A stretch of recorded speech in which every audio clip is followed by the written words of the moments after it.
5 సంవత్సరాల జగన్మోహన్ రెడ్డి పరిపాలనలో ఏనాడు రాయలసీమ ప్రయోజనాల గురించి కానీ రాయలసీమ ప్రాజెక్టుల విషయంలో కానీ నోరు మెదపని వైసీపీ ఎమ్మెల్యేలు ఎంపీలు మాజీలైన తర్వాత రాయలసీమ పైన కొత్తగా ప్రేమ వలకబోస్తూ ఉన్నారు. ఇప్పటికే మదనపల్లి తిరుపతిలో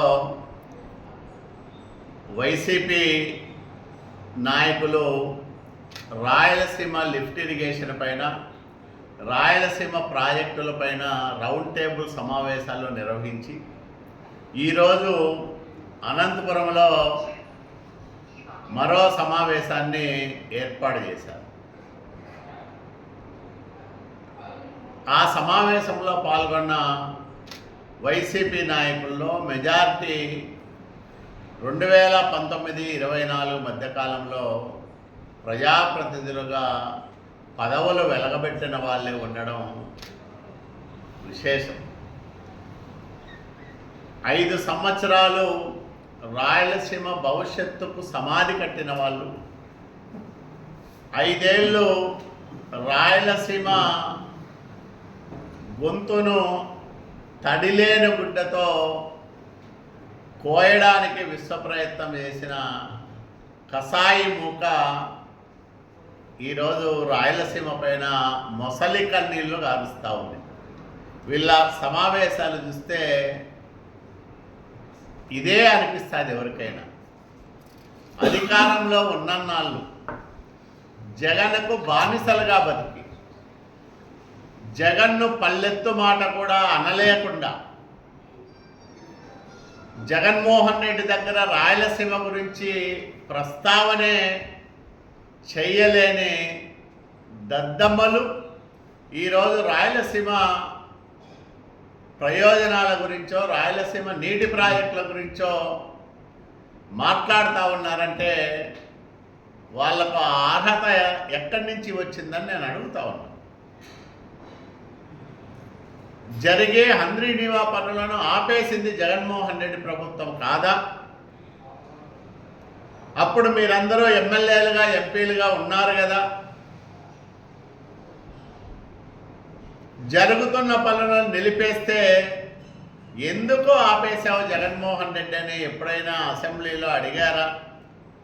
పార్టీ సమావేశాల్లో మీరు ఈ విషయాన్ని ప్రస్తావించారా?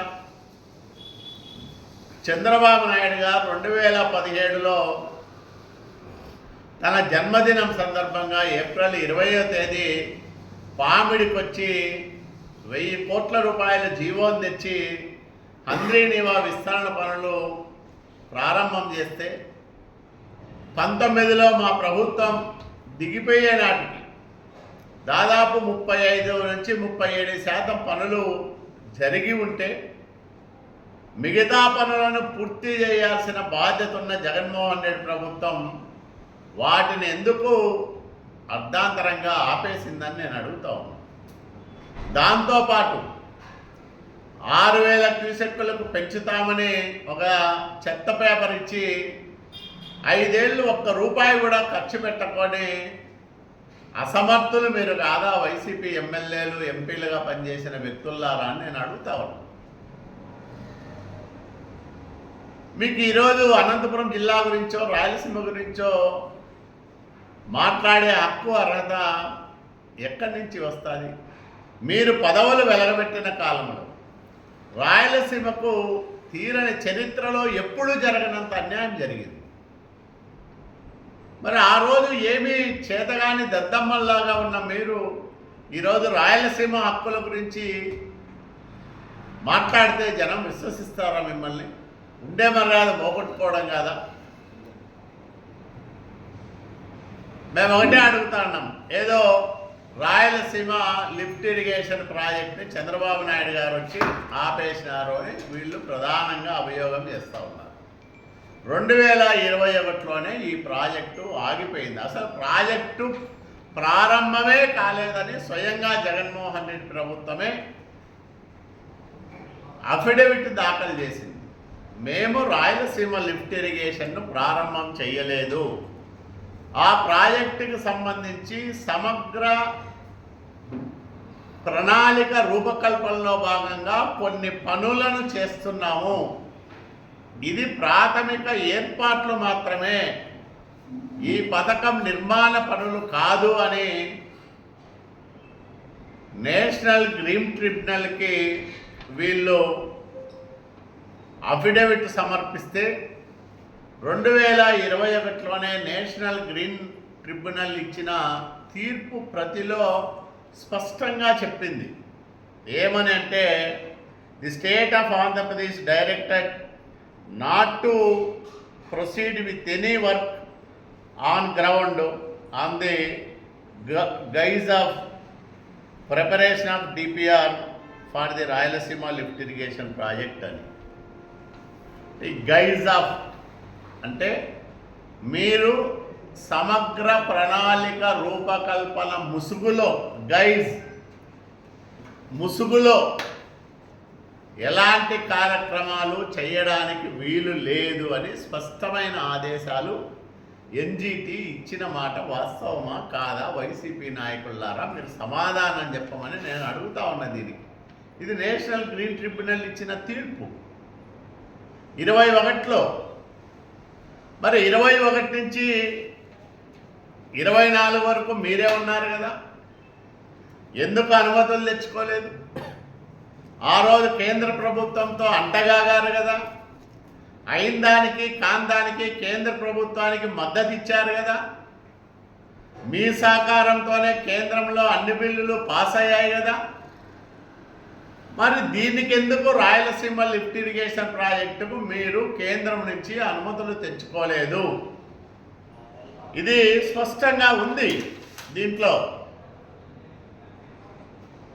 Minister of environment and forest వాళ్ళు దీన్ని ఇంతవరకు క్లియర్ చేయలేదు. కాబట్టి మీరు డిపిఆర్ ముసుగులో ఎలాంటి పనులు చేయకూడదని స్పష్టమైన ఆదేశాలు ఇచ్చింది గ్రీన్ ట్రిబ్యునల్. ఈరోజు మీరేం చెప్తారు?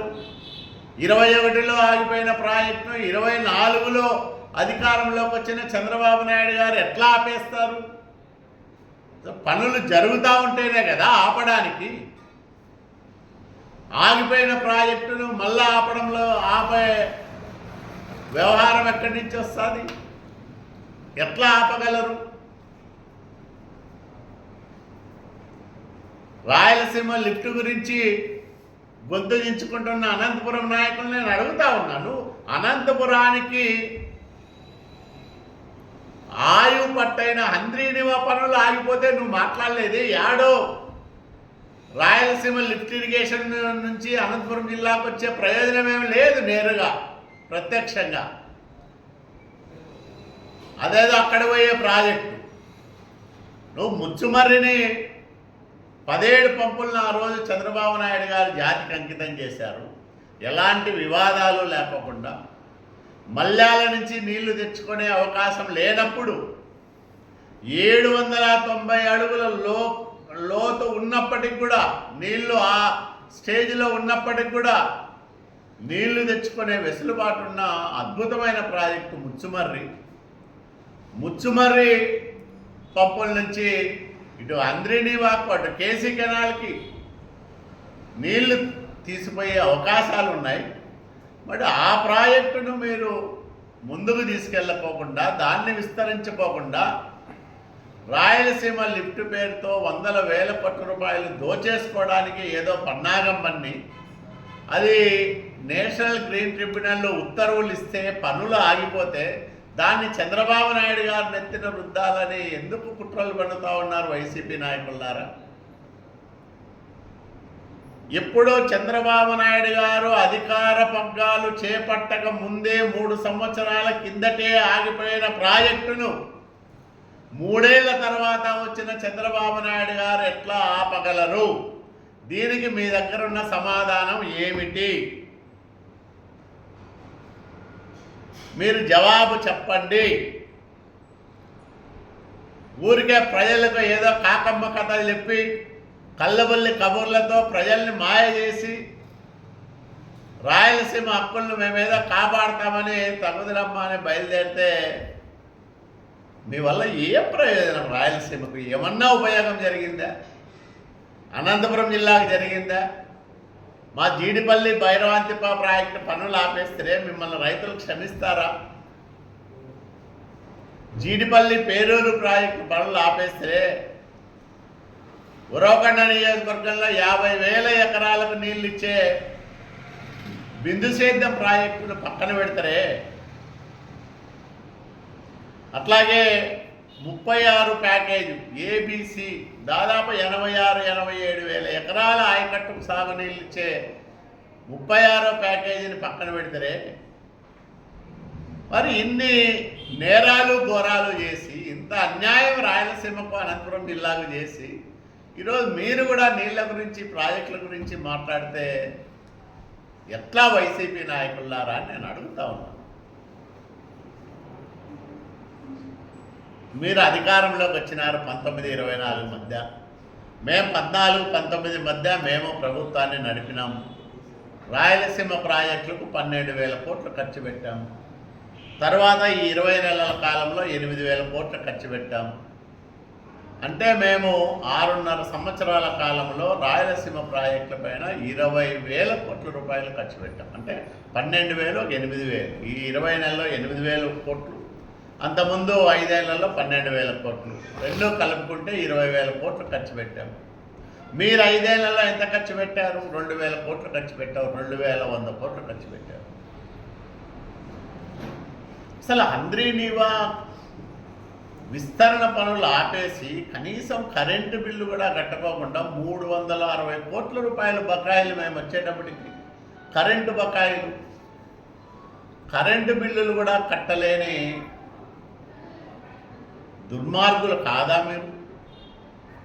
మీరు ఈరోజు రాయలసీమ గురించి అనంతపురం జిల్లా గురించి మాట్లాడుతూ ఉంటే ప్రజలు నవ్వుకుంటా ఉన్నారు, సిగ్గుపడతా ఉన్నారు, మిమ్మల్ని చూసి జాలి పడతా ఉన్నారు. వీళ్ళు కూడానా యూట్యూబ్ బ్రూటస్ లాగా వీళ్ళు కూడానా ఇట్లా రాయలసీమ ప్రాజెక్టుల గురించి మాట్లాడేది అని ప్రజలు నవ్వుకుంటా ఉన్నారు. ఇప్పటికే నవ్వుల పాలైపోయినారు. మీరు జగన్మోహన్ రెడ్డి రాష్ట్ర వ్యాప్తంగా మావిగన్ను తెచ్చి నవ్వుల పాలైనట్ల మీరు రాయలసీమ ప్రాజెక్టులను పైకి తీసుకొచ్చి మీరు నవ్వుల పాలైతా అన్నారు. వైసీపీ నాయకులారా, ఇది మీ ప్రాధాన్యత అంశం కాదు, మీకు సంబంధించిన అంశం కాదు. మీ వల్ల నాశనమైపోయిన రంగం సాగునీటి రంగం, దాని గురించి మాట్లాడే హక్కు అర్హత మీకు లేదు. మేము అధికారంలోకి వచ్చిన తర్వాత చిత్తశుద్ధితో ఈరోజు హంద్రీనీవా విస్తరణ పనులు చేశాం. 3,850 క్యూసెక్కుల నీటిని తీసుకొచ్చే విధంగా ఏర్పాట్లు చేశాం. 52 టీఎంసీలు, చరిత్రలో ఎప్పుడూ రానంత నీరు హంద్రీనీవా ద్వారా ఈ సంవత్సరం తీసుకొచ్చాం. అనంతపురం జిల్లాలో దాదాపు 180 చెరువులు ఉమ్మడి అనంతపురం జిల్లాలో నింపాం, కిందన చిత్తూరు జిల్లాతో సహా. ఎండాకాలంలో కూడా చెరువుల్లో జలకళతో కలకల్లాడిపోతూ ఉన్నాయి. అన్ని గ్రామాల ప్రజలు ఆనందంగా ఉన్నారు. ఇట్లాంటి సమయంలో మీకు సంబంధం లేని అంశం, ఎవరైనా లెక్కల్లో వీకుంటే ఆ పిల్లోడికి లెక్కల్లో మాస్టర్ని చూస్తే భయం. అట్లా మీరు రాయలసీమ ప్రాజెక్టులను నాశనం చేసిన వ్యక్తులు ఆ ప్రాజెక్టులను చూస్తే మీరు భయపడాలి. ఈరోజు జరుగుతున్న పనులు వైసీపీ నాయకుల వెన్నులో వణుకు పుట్టిస్తూ ఉన్నాయి. జీడిపల్లి బీడీపీ కానీ, అట్లాగే జీడిపల్లి పేరూరు కానీ, 36వ ప్యాకేజీ కింద త్వరలో ప్రారంభమయ్యే పనులు కానీ, రాయలసీమను హార్టికల్చర్ హబ్గా మార్చడానికి 30,000 కోట్ల రూపాయలతో భవిష్యత్తులో జరగబోతున్న కార్యక్రమాలు కానీ, ఇవన్నీ రాయలసీమను నెక్స్ట్ లెవెల్కి తీసుకుపోతూ ఉన్నాయి. ప్రపంచంలోనే అతిపెద్ద హార్టికల్చర్ హబ్గా రాయలసీమను మార్చిపోతూ ఉన్నాయి. ఇది చంద్రబాబు నాయుడు గారికే సాధ్యం. చంద్రబాబు నాయుడు గారి వల్లే రాయలసీమకు ఈరోజు మహాదశం ప్రారంభమైంది. ఇట్లాంటి సమయంలో మీరు ఏదో అవాకులు చవాకులు వెళ్తా అబద్ధాలు చెప్తూ తప్పుడు మాటలు మాట్లాడుకుంటూ సమావేశాలు పెట్టుకొని ప్రజలను మళ్ళీ భ్రమల్లో ముంచెత్తాలని చూస్తే ప్రజలే ఇప్పటికే మిమ్మల్ని అసహించుకున్నారు. అనంతపురం జిల్లాలో వైసీపీకి అడ్రస్ లేకుండా చేశారు. భవిష్యత్తులో మళ్ళీ మిమ్మల్ని రానిచ్చే సమస్య లేదు. కాబట్టి వైసీపీ నాయకులారా, మీకు రాయలసీమ గురించి కానీ, ముఖ్యంగా రాయలసీమ సాగునీటి ప్రాజెక్టుల గురించి కానీ మాట్లాడే కనీస నైతిక అర్హత హక్కు లేవని మరొకసారి స్పష్టం చేస్తూ, ఇంకోసారి ఇట్లా మీటింగులు పెట్టి నవ్వుల పాలు కావద్దని కూడా వాళ్ళకి నేను హితవు పలుకుతాను.